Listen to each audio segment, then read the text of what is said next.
9 years ago, someone named Henry Timms at the 92nd Street Y in New York City came up with an idea.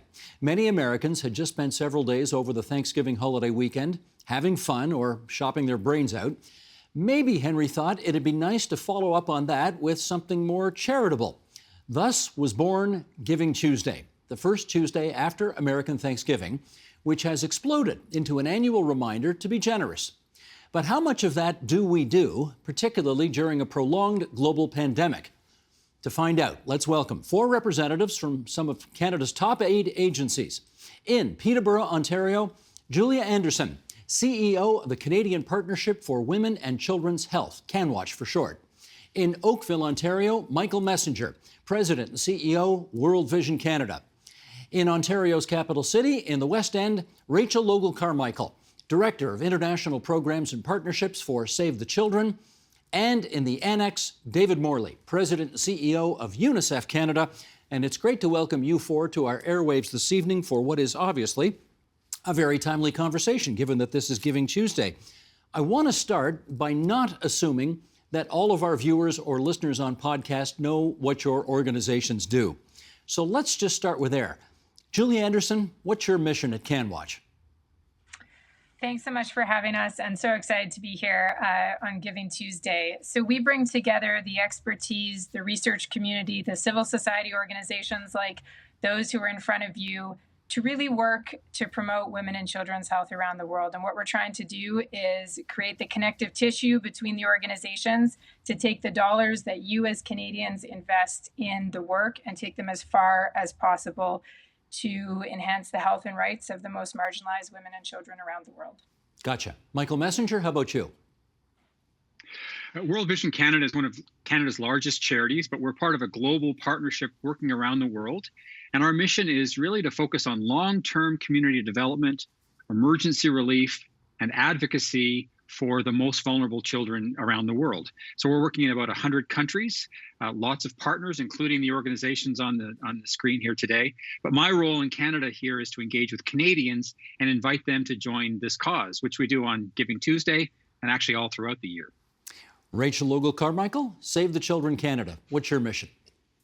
So Save the Children is a child rights organization. We've been working globally in 120 countries for over 100 years. And so similar to partners on the line, we engage in development work in those countries, as well as humanitarian assistance, and really work to ensure that child rights is at the forefront of the work of governments, of communities, and that families are really ensuring that children are at the center of the work that's being done. David Morley, how about UNICEF? Well, UNICEF is the United Nations Agency for Children. We're the agency that's named in the Convention of the Rights of the Child. And our mandate is to protect and promote children's rights. That's through programs in health, education, nutrition. And of course, that means working together with all the agencies, all of the colleagues that are here on the show, to make sure that together we can make a better world for children. David, we're only a month away from Halloween, so I want to ask this quick follow-up because, and I'm sure you get this all the time, I do remember when I was a kid, all the kids had little UNICEF boxes that we used to put coins in. Do those not exist anymore? Because I haven't seen one for years. The little boxes don't exist, but we still do Halloween campaigns. They've gone online. They're digital. If you go to our website, you could find an icon of the box, and on the back there's a QR code. Too late for this year, but next year we're going to be continuing our digital transformation of Halloween. Gotcha. All right. One of the things we want to find out now is, at the risk of putting it crassly, how's business? And to that end, I'm going to ask our director, Sheldon Osmond, to bring up a graphic here. This is from the Giving Report, the year 2021, and they conclude that troubling declines in overall giving in 2020 pose a serious challenge to Canadian charities, but there were also several positive trends. Many Canadians generously gave online in response to the global COVID-19 pandemic, the report states.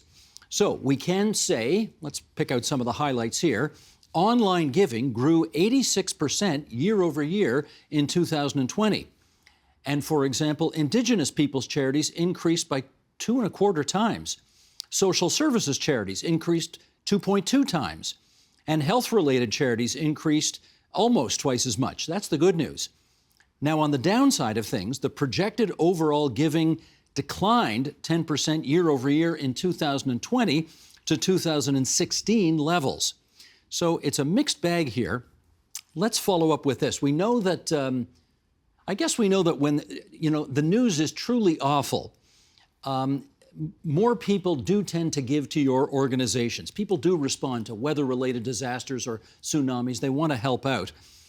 But COVID-19 is sort of 19 months and counting. So let's find out what's happened to your revenues during the course of this pandemic. Let's go in inverse order this time. David, what's happened to revenues at UNICEF? Well, in fact, for us at UNICEF Canada, the last year and this year have been very strong years. And the reason, Steve, is that, well, in an average year, if we ever have those again, UNICEF vaccinates almost half of the world's children. And so we have been asked to lead the global distribution of vaccines to low and middle income countries. And that means that Canadians, when they know that, they have been very, very supportive. It's actually been really, really heartening to see how Canadians and Canadian companies and foundations have really responded wonderfully to our call. And that's been an important part of helping make sure that UNICEF has been able to distribute more than 500 million vaccines to low and middle income countries just in this year alone. And are your revenues actually up this year over last year? Yes, they're up this year because more Canadians, they've said, well, to stop, we know we cannot end this global pandemic just one country at a time. We have to do it everywhere. And they know that UNICEF has been given the task, distribute those COVID-19 vaccines to the low and middle income countries, and they want to help. It's been really inspiring, Steve, and to see how Canadians have put aside borders and they've said, we're going to end this. We're going to end this for everybody, and we're going to do it by helping to vaccinate the world. Okay, Rachel, how about at Save the Children? How are revenues? Well, we've definitely had to look at different ways of engaging with partners that we work with in different ways. So similar to what David has spoke about, the inspiring partnerships with corporations, for example, and really looking to how we're responding and addressing the needs in Canada, for example, with the Indigenous communities partners that we work with. But because a lot of our revenue is generated from face-to-face types of engagement, we've had to pivot that and really look at different ways of engaging Canadians. For example, we've worked with, through our Kids Hub to ensure that we have ways of engaging children and their families, not in fundraising, but in understanding, what's happening and having them contributing to the mission in different ways as well. We've also seen an amazing response from the Canadian government in terms of providing our organizations with support to ensure that we have the access to both development and humanitarian funds that allow us to continue with our mission. After I go through this set of Q&As, we are going to follow up on how you're actually having to pivot, how you're having to change in the ways in which you raise money. But let's continue with Michael in the meantime. Michael, this year over last year, how are revenues doing? Well, I can say that the first year of the pandemic, we saw about a 6% decrease in private cash donations, in part because a lot of our fundraising channels we just weren't able to do. As Rachel said a moment ago, anything involving face-to-face engagement, whether that's events or churches or concerts or neighborhood marketing, all had to stop because of the pandemic. We've been able, though, to transform our work towards a more digital approach. You noted that from the Canada Giving Report. And so we actually have seen increases year over year from last year to now. I think one of the challenges, though, for organizations like ours that are focused primarily on international causes is that at times like this, unlike the usual tsunami or earthquakes that happen somewhere on the other side of the world and Canadians rally around to support, it's been something that really has had no borders. We've been impacted here in Canada as we have around the world. And so we saw a bigger increase in domestic charities doing social work, social services here in Canada. But of course, the needs have gone up here and around the world. And so that's the biggest challenge, is how do we deal with reduced or flat revenues while the needs are going up faster than the resources available to help meet them. And again, more on that in a moment. Julia, how about for you folks at CanWatch? So we don't accept private donations. So we're a not-for-profit organization. We support our 100 member organizations, all of whom are charitable organizations or for-profit businesses. But just two meta trends that I would underline that folks have spoken to. One is this notion that Canadians, what we're seeing and what I'm hearing from my members is that Canadians get it. And David spoke to this, Michael spoke to this, Rachel spoke to this. We did an exercise called deliberative democracy. We threw people in virtual rooms together, people who disagree with one another, a representative sample of Canadians. And what we found conclusively is that Canadians get it. They get the interconnectedness of my experience as a mother having to keep my kid home from school. That came from outside of our borders. That's affecting and impacting people around the world. And there's a mother over in Tanzania who's also keeping her kids at home. So Canadians understood inherently this idea that the pandemic has really shown how interconnected we are. And then the second thing is, and I think Michael spoke to this a little bit, is this notion of us as organizations who are internationally focused are learning, and Rachel spoke to this too, are learning to get better at creating that and bridge. So yes, we are working internationally and globally to fight this pandemic. We are getting vaccines to people. We are working on the ground in health clinics with community health workers, with frontline healthcare workers. And we recognize the needs at home, and we're doing something to address that too. We're working in partnership, in collaboration, connecting with the grassroots organizations that are working here, because often they have more in common with their international counterparts than they have different, right? So an inner city Kingston, Jamaica, project that's working on anti-violence and trying to get community health centers up and running has a lot that's similar to an inner city Toronto anti-violence project. And how are we making those connections? And the pandemic has really allowed Canadians to see that in a new way, and also forced us as organizations to talk about our work in a different way. So to me, those are both wins, but it's going to be a long journey, that's for sure. Mm-hmm. Michael, I did want to follow up on something you just said, which is you said revenues, the first year the pandemic hit, were off 6%. Now that's a number, but that number means real dollars. And it means that you folks no doubt had to make some very hard decisions about what you couldn't do because that 6% revenue drop meant less money.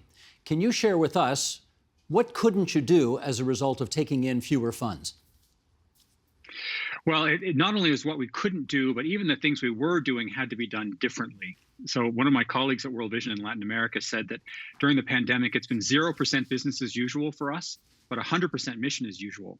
So the question has been, how do we ensure that we keep the promises to the communities and families and children that we're involved in? In the short term, for example, in our programming, it meant that a lot of our models that involved community engagement, where people had to travel to or go to a community, education programs, a variety of things, had to stop, and we had to find new ways of engaging. Sometimes it was high-tech ways, using mobile technology and phones. Sometimes it was actually things low-tech. In parts of Latin America, we were actually using radio to help deliver some key programming and some youth life skills work, for example. So we've had to figure out new ways of doing that, but it was incredibly disruptive. And then here in Canada, for us, as we thought about what do we need to do right away to respond, especially in the early days when we just didn't know what the implications would be from a fundraising or revenue perspective, we had to make difficult decisions about stopping our programs, and we had to reduce our staff footprint, to reduce our costs. And those were very painful decisions that I hope that we did well. But our goal had to be ultimately to stay, how could we be good stewards to keep ensuring that as many funds as possible could flow to our programs overseas, internationally. And this year, we actually sent more funds to our national programs than we have in our history in terms of the net amount that flowed to our, to send resources as the engine of our development and humanitarian work. Rachel, I'm curious about how you may have had to change the way you pitched people for their participation in what you're doing during a time of COVID as opposed to during regular times. Does the pitch change as you try to get partnerships all over the place? Well, I think as others have spoken about, having that connection of people for understanding what's happening to them in their homes, how this, connects to what's happening overseas, allowed for that connection to be quite different. Where for child-focused organizations, we were reaching out to children as well to try and have them understand not the pitch, but to really understand their role as global citizens as well, and having to share those linkages to say what you're experiencing here in your homes is similar to what others are also experiencing overseas. In terms of work with with other types of partners, local communities, corporates, again, most of these organizations or groups had shifted to their homes and being able to say, and identify what those commonalities were, allowed us to actually speak to something that they understood.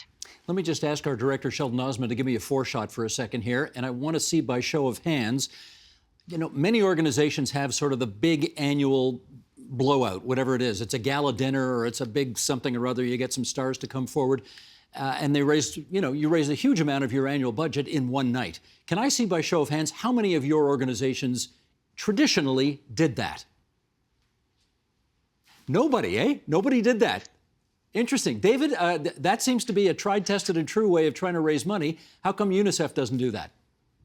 Well, because what we find is, as is the case, I know, with my colleagues at World Vision and Save the Children, that often it's the door-to-door, it's bringing people to tell the story about what our work is like overseas is a more successful way. For us at UNICEF, we do have two galas, big galas a year, one in Halifax, one in Calgary. They went virtual and online, but they're not the they raise a lot of money for us. They still have. The people in those cities have stayed with us. But it's the monthly donors, that ongoing commitment from Canadians who give $20 a month, that has meant all the difference for us to be able to continue doing our work and then to grow it into this massive global vaccine distribution that we're doing. I get you, David, but part of the great allure of those big galas, as you had them on either coast, is the chance to be with people, the chance to schmooze. And you can't do that on Zoom. I'm sorry. Zoom's great technology, but it just ain't the same. So how do you replace the big ask with what do you replace it?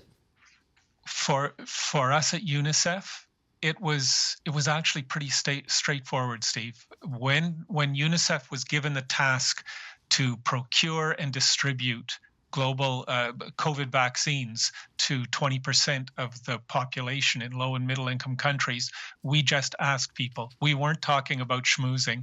We said, what Rachel has said, we know what it's like to be in a pandemic here in Canada. Imagine if you're in a place where it has totally shut down health systems, where it's totally shut down education systems.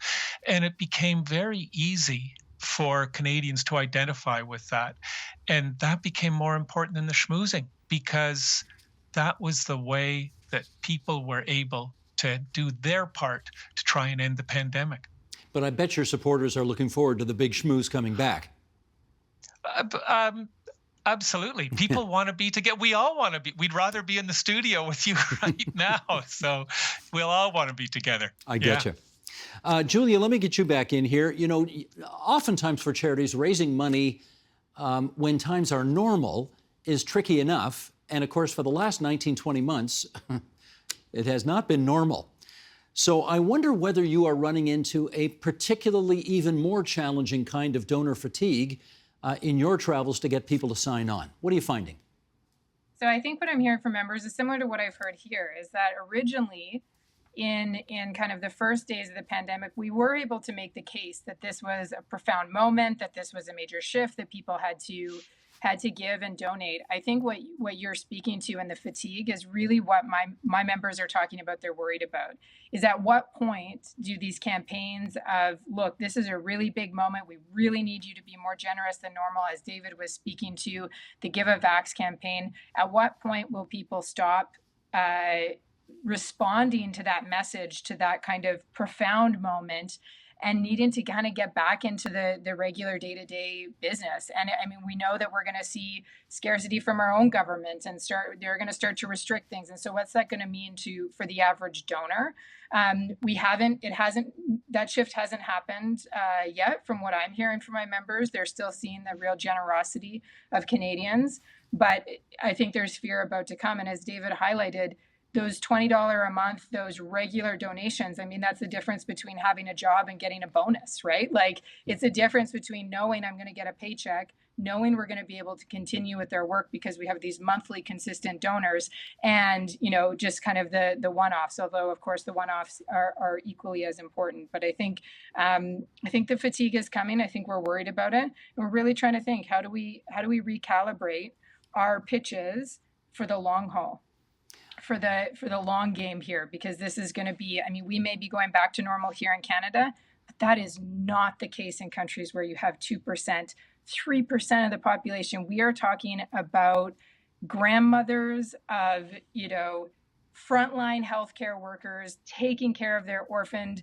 grandchildren who are orphaned of AIDS, and they do not have a vaccine. And yet my 6-year-old is lining up for a vaccine. And when we start to parse that apart and that inequality apart, I think we've got to get better at telling that story. And what does that mean for donors? We need you in for the long haul. We need you in and alongside us as we begin to rebuild this world, just like Canadians stepped up after World War II. Just like that's when many of our organizations were formed, right? It was that notion of you're not going to solve this challenge in 2 years, in 3 years. This is going to be a 10-year goal.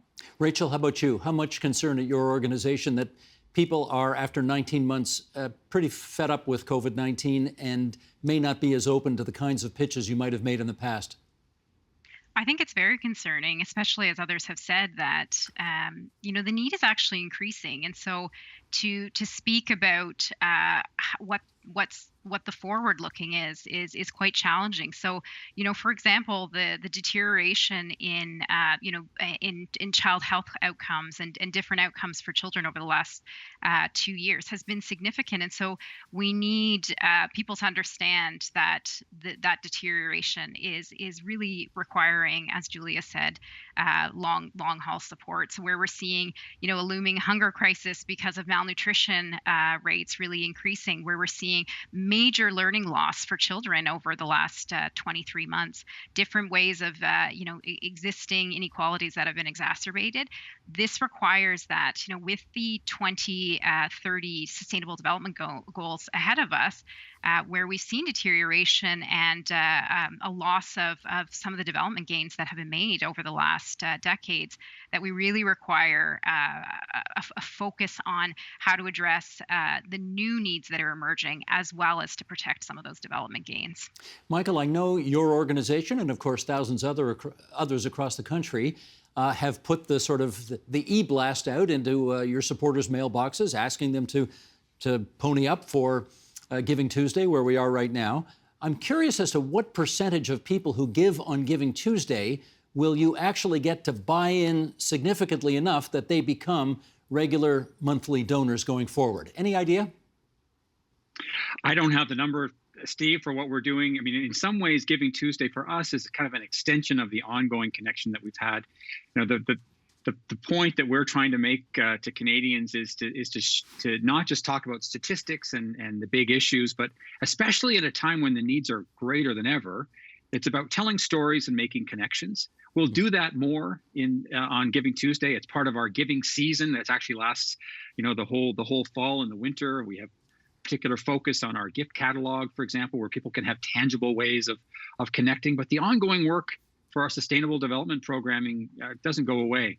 So our goal is always to turn every engagement with us, whoever connects with us, interested, that we can tell them more about the work that we're doing, the impact that they can make. I'd love to see every single person who donates to World Vision turn into a recurring, donor to World Vision or to another organization in our space, because the needs are significant. But it's still the same. It's about telling stories, individual stories, in our case, of children and families who are being helped, making a difference. These are not statistics. These are individuals who are facing challenges, and challenges in some ways that we've all been able to experience somewhat during the pandemic. And that's that's a unique point of connection. Mm-hmm. David, how about this? In past years, when pitches have been made by organizations such as yours to ministers of finance all around the country or around the world, very often the answer was, we'd love to do more, but we just can't afford it. And the past year, finance ministers everywhere have kind of proved that you actually can go from a $35 billion deficit to a $350 billion deficit when it's necessary. Are you finding governments are prepared these days to step up more, given that the old rules around finance don't seem to work anymore? Well, I think I have two answers to that in a way, Steve. I think what we have certainly found is that in trying to end the pandemic around the world, the government of Canada has stepped up. They're one of the top contributors to the COVAX initiative, and also have started to donate excess doses through UNICEF to poorer countries in the world. But for ongoing, and I don't know what else my colleagues would say, but I think governments are still thinking much more about life here at home. We're trying. We've had opportunities to speak with Minister Sajjan already about the nutrition crisis that Rachel was mentioning, and we're trying to encourage him to be able to help that, because one of the things that the pandemic has certainly proven is that we're all together on the world. And that a child who is suffering in another part of the world, somebody who needs a vaccine, that's in a different continent, that has an impact on us in Canada. And I think that's something that finance ministers and ministers of development and Canadians, we've felt it in our bones in the last year and a half. And I think that gives an opportunity for people to be more active global citizens through helping any of the agencies that are on this call, and many, many others who are doing great work. I guess it makes sense in my last minute here to give the final message to a guy whose last name is Messenger. How do you remind Canadians at this time of year that I know charity starts at home, but it's a big world? I want to remind Canadians that, especially in this time of need, the needs in the world are going up. It's here at home and around the world. And if we can, it's a both and situation. We can be responsive to the needs of our neighbors, but I think the challenge that I have for Canadians is for us to see that our neighborhood doesn't just stop at our borders. It reaches across the world. It's good for Canada to be able to respond to international poverty. It makes our well-being better, our health outcomes better, but it's also the right thing to do. Canadians are inherently generous. They've been so resilient and incredibly supportive, even during this time of incredible uncertainty, economic uncertainty. We've seen it in our organizations. Canadians continue to give. And I just want to encourage them to say, we are getting through this together, but we just need to continue to maintain that connection and that support and generosity that Canadians are known for.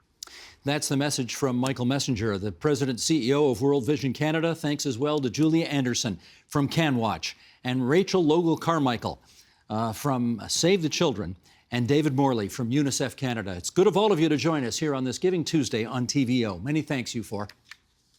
Thank you, Steve. The Agenda with Steve Paikin is made possible through generous philanthropic contributions from viewers like you. Thank you for supporting TVO's journalism.